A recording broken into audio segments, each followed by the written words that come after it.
How to remove security plugin on Android. What's up everyone? Today I'm going to show you guys how to easily remove the security plugin on your Android device. Open up your app settings first. For that you are going to have to open settings. Scroll down all the way until you find apps.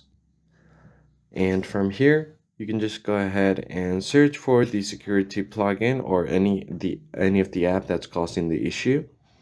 So from here, what you can do is simply search for that app. So let's say if this is the app right here, you could just tap on it and then tap on uninstall.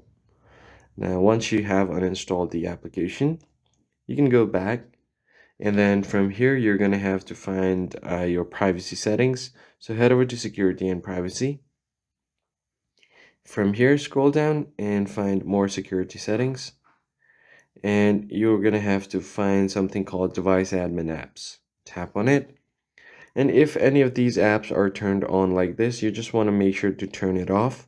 So let's say if my Find My device was turned on, I'm just going to go ahead and turn this off and deactivate it.